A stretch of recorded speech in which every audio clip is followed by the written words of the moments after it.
Welcome to The Explainer. Today we're diving into something absolutely wild. We're going to explore a concept from Jungbub teachings that literally connects something as simple and everyday as a smile, all the way back to the very spiritual origins of humanity. I know, it sounds like a massive leap, right? But stick with me because as you'll see, it all ties together in a really beautiful way. So, here's a question for you. Can a single person's laughter actually change the world? It's a pretty powerful thought to kick things off. According to the material we're unpacking today, your personal joy isn't just, a private internal experience. It actually has these massive, far-reaching consequences that ripple right out into the universe. Honestly, your good mood might be way more important than you ever realized.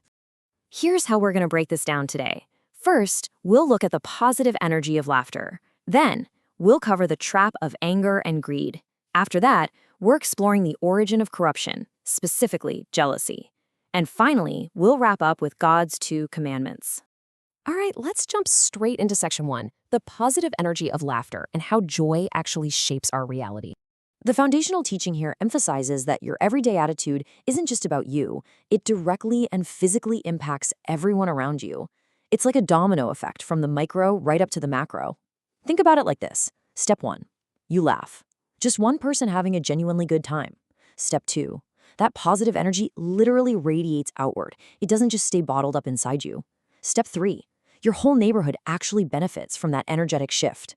And finally, step 4, society as a whole improves. The source basically argues that having fun and living joyfully isn't selfish at all. By doing that, you're actively helping your neighbors and building a better, stronger society. Now look at the stark contrast here.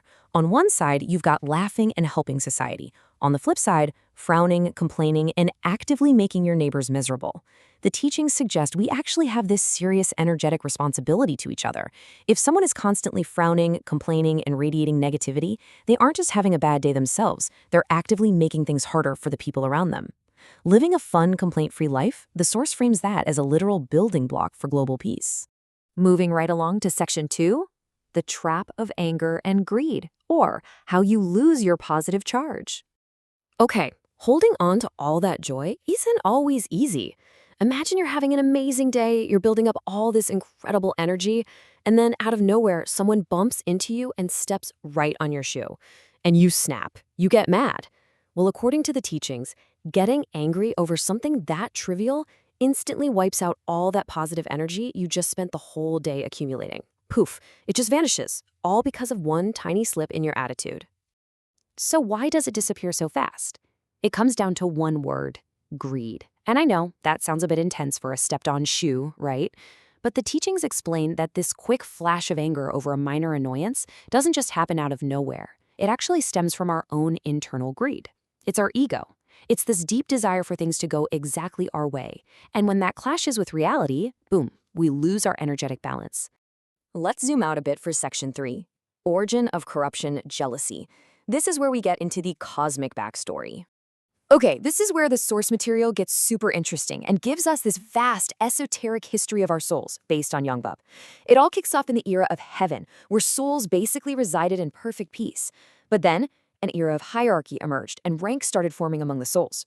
And you can probably guess where this leads, straight to the era of jealousy, where the lower ranks started feeling envy toward the higher ones.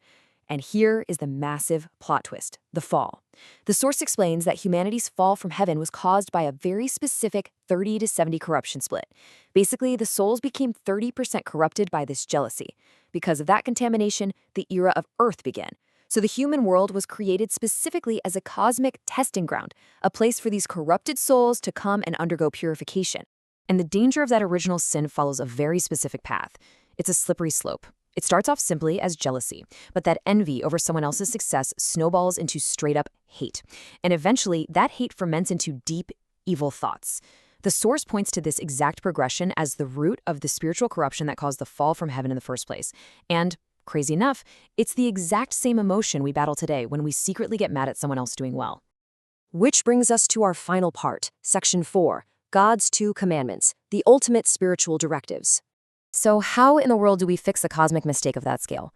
Well, the source lays out 2 mandates. Number 1, do not hate or be jealous of others. Number 2, love and cherish everything. Now, these aren't just framed as, good ethical advice. The source presents them as the ultimate opposing forces to our original cosmic sin. Since jealousy is what caused the fall to begin with, actively avoiding jealousy and choosing to embrace love is presented as the literal cure for the human soul. And I want you to really think about the number 2 here. Out of all the possible rules, complex rituals, or laws that could exist in the entire universe, the source firmly states that these are the only 2 commandments God has ever given to humanity. That's it, the whole shebang. Just 2 simple but honestly profoundly challenging directives to live your life by.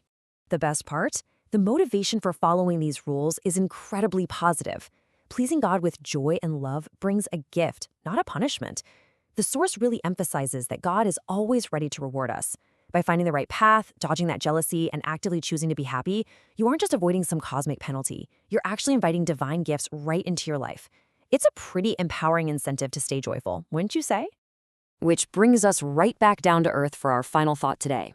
The next time someone steps on your shoe, how are you going to react? Are you going to give in to greed and anger, wipe out your positive energy, and repeat that whole cosmic cycle of jealousy? Or will you choose to laugh it off, protect your energy, and spread a little joy to your neighborhood instead?